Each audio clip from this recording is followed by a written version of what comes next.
გარანტირებულად ვიცი, რომ იესო ქრისტე არის უფლისახში შემავალი გზა. რადგან იესო ქრისტე ყველა სამყაროს მექანიკას ერთ-ერთში ემთხვევა, მისი ყველა ნათქვამი, ყველა მოქმედება, ყველაფერი, სამყარო როგორც არის ქმნადი, ამ ყველაფერს ემთხვევა. მაშინ კითხვა ისმის, თუ ადამიანი ქრისტიანი არ არის, თუ ადამიანს იესო ქრისტესი არ წამს, მაშინ სად მოხდება ის? ნიშნულობა არ აქვს. მუსლიმანი ხარ, პაპუასი ხარ, სად ხარ? ნიშნულობა არ აქვს. ქრისტიანი ხარ თუ ვინც არ უნდა იყოს. მაგრამ კარგი იქნება თუ ქრისტეს რწმენა გექნება, რადგან სამყაროს შემქმნელის შვილი არის იესო და იესოს გამოატანა სამყაროს ყველა მექანიკის ცოდნა, რომ თქვენთვის და ჩვენთვის გადმოეცა. ამიტომ გასაღები არის იესო. მაგრამ გასაღები არის შენი მდგომარეობა. შენი მდგომარეობა თუ ემთხვევა იესოს დატოვებულ ცოდნა განძს, შენ ავტომატურად ღმერთთან მოხვდები იესოსთან. და იქ რა პროცესები იქნება? გეტყვი. ნახე, შენ შეიძლება იყო ათეისტი, მაგრამ თუ ღმერთს ემკრეხელობ, უკვე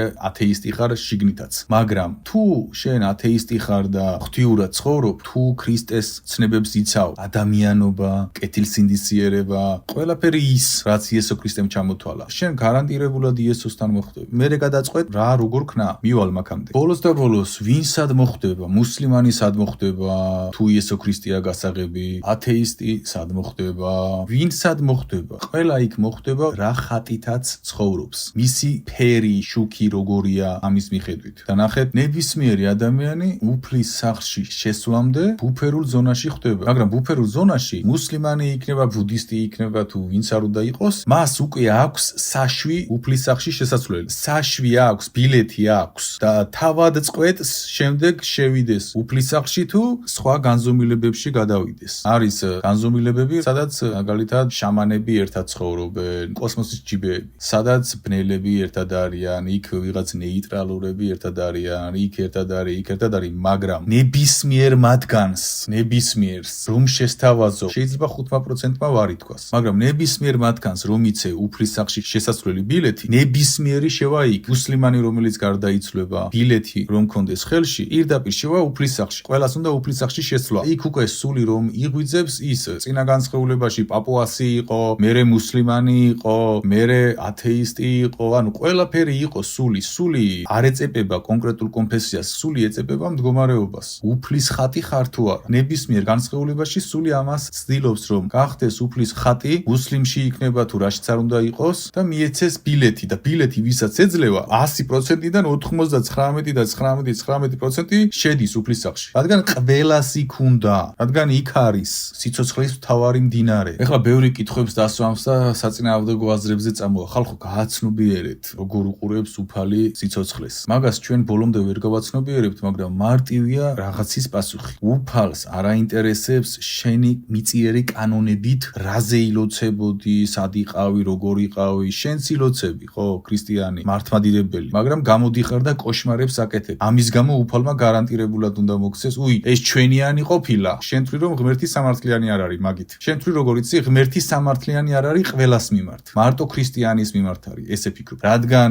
პასპორტი აიღე, რელიგიური და ქრისტიანი ხარ და კოშმარებს აკეთებ, ფიქრობ რომ რადგან პასპორტი გააქვს, ღმერთი მიგიღებს სახლში და მეორეს, რომელსაც პასპორტი არ აქვს, რელიგიური, ან ათეისტია, ან მუსლიმანია, ან რა ვიცი, სხვაგან არის, ხო, რაღაც. და შენ ფიქრობ რომ ის, რომელიც ღმერთის ხატად ცხოვრობდა, ისეთ ამ პარტავნებაში ხარ. ის არ არის მნიშვნელოვანი, როგორ ცხოვრობდა, შიგნით, ფუნდამენტში ვინ არის. და შენ ხარ მნიშვნელოვანი ღმერთისთვის, რადგან მის კომპანიაში ჩაეწერე. ესე უყურებ შენ. ამიტომაც არის, რომ სტიქაროსანს ვკითხე, ვურცფილად მიპასუხე თქო, თუ შეძლებ თქო. გიო, როგორ არაო, კი პასუხებ. თან კარგი ადამიანი, ქრისტიანი ნაძირალა გირჩევნია, გაიძვერა, ბოროტი თუ მუსლიმანი კეთილშობილი თქო. გაიგეთ, ხო, რა მიპასუხე? რატო? იმიტომ რომ აი ამას შეგაჩვიეს, რომ პასპორტი არის გარანტი. პასპორტი კი არ არის გარანტი. გარანტი არის შენი შინაგანი შუქი. გაიგე? რა ფერში ანათებ შიგნით და იმ მუსლიმანს და იმ სხვა რწმენის წარმომადგენელს, ეხა შავი მაგი თუა და ბოროტებებში თუა, მას არ მიეცემა საშვი. იმ მუსლიმანს და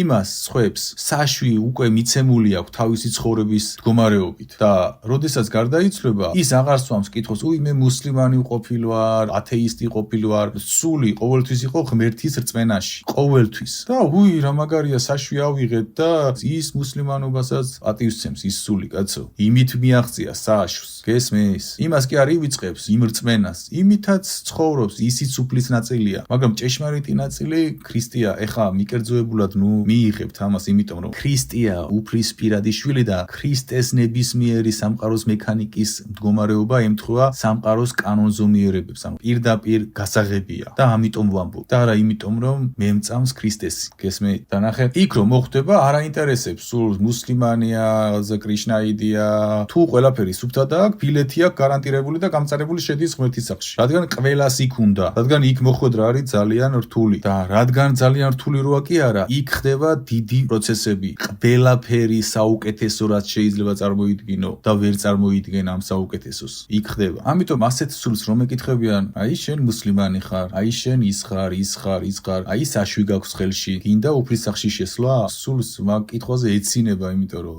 მაგისთვის გაიარა ყველა ეს პროცესები. ხან ებრაელი იყო, ხან მუსლიმანი იყო, ხან ის იყო ეძებდა ჭეშმარიტებებს აგროვებდა, საკუთარ თავში ძალებს აგროვებდა და ბოლო-ბოლო მიაღწია. თავის გასაღებს ეძებდა მერთან რომ მოხვედრილიყო. ყველა ამბობს კი ის. არ არსებობს რომ ვინმე თქვას არა, ვისაც მიცემული აქვს საშვი, რა თქმა უნდა. მაგრამ არიან სულები, რომლებიც არ უერთდებიან უფლის სიცოცხლის ცალკე კოსმოსის ჯიბეში არიან და ესე ვთქვათ სულიერი სოფლები აქვთ, იქ ცხოვრობენ, შამანები ცალკე არიან, არ უნდა, თავიდანვე არ უნდოდა. და ზოგი რჩება პარაზიტულ ენერგიაზე ცხოვრობს, ანუ ძარცვავს სხვა სულებს. მაგრამ არავის არ უნდა იქ. ყველას უნდა უფლის სახლში, რადგან იქ ხდება რაც ხდება. ამიტომ რომ გადახედავს სული და ისედაც იცის სულმა სად რა ხდება, რა თქმა უნდა შემქმნელის სახლში შედის, ანუ ნახე, შემქმნელის სახლზეა საუბარი. შემქმნელის სახლზე. ვინც შექმნა ყველაფერი, რასაც ხედავ, აქაც და იქაც. ყველა მიდის, ვისაც ბილეთი აქვს. ვიღაცები დაიწყებენ, მასე არ არის ქრისტიანი თუ არ ხარ ვერ მოხვდები და ასე შემდეგ. ხო, ის ადამიანები, რომლებიც კეთილშობილურად ცხოვრობენ, ჯოჯოხეთში მოხვდებიან. ესეთი უსამართლოა ღმერთი. ხო, და ისეთი უსამართლოა ღმერთი, შენი წარმოდგენით, რომ ვინც მოწონს და ვინც არ მოწონს, ის შეყავს მის სახლში. ანუ თუ მასზე არ ილოცებოდა, არ შეყავს მის სახლში. შენ ესე წარმოგიდგენი, ანუ შენ წარმოგიდგენია, რომ უფალი არის უსამართლო. მაგით.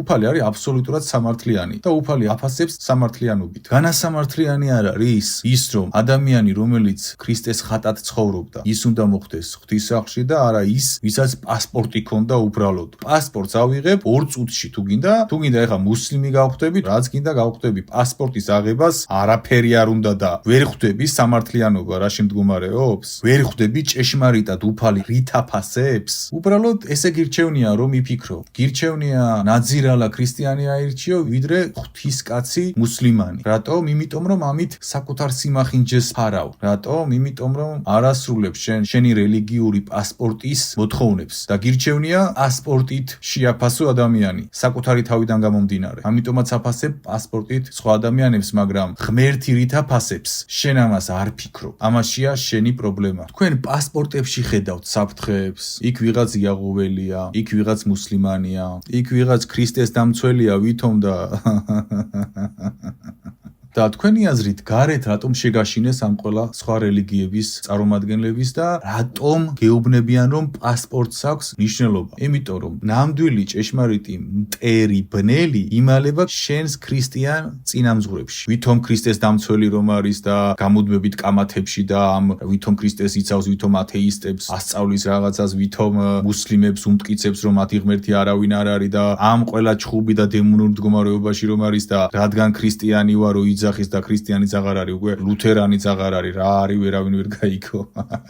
ანუ ამით იმიტომ გაფასებინებენ რომ შენს ზურგში ვერ დაინახო მტერი. მტერი არასდროს არ არის გარეთ. იცოდე ეს? მტერი იქ არის, სადაც ვერასდროს ვერ შეამჩნევ. ამაშია მთელი ამბავი, ვერ ხვდები? ცხვირწინ გიდევს. შენი წარმოდგენით სატანა სად ჩაიმალება? მუსლიმანში თუ ვითომ ქრისტეს მოადგილე რომ არის და ესეთ ადამიანებში, რომელთანაც კითხვას არასდროს არ დასვამ. კითხვას შენ კი არ სვამ რომ აუ ქრისტიანი ყოფილა მორჩა გარანტირებული. შენ კითხვას არ სვამ და ბნელი ამას იყენებს. ამიტომაც პასპორტითაც აფასებთ. პასპორტით რომ არ აფასებდე, ბნელი ვერ დაიმალება ქრისტიანობაში, მოძღვარში, იმაში, ამაში, ვითომ სულიერ მოღვაწეებში. ვერ დაიმალება იქ. მაგრამ რადგან თქვენ პასპორტით აფასებთ, ბნელი იდეალურად იმალება ვითომ ქრისტიანში. ვითომ ქრისტიან და მართლმადიდებელ სულიერ ბრჭყალებში მოღვაწეებში. და შემთხვევით არ არის რომ შენ პასპორტით აფასებ თან. და ვერ ხვდებით რომ ყველაზე დიდი საფრთხე არის მაგ, ვისაც უსმენთ, ვინც საკუთარ მოძმედ ასაღებს თავს და გამოვლინებით საერთოდ არ გავს ქრისტეს.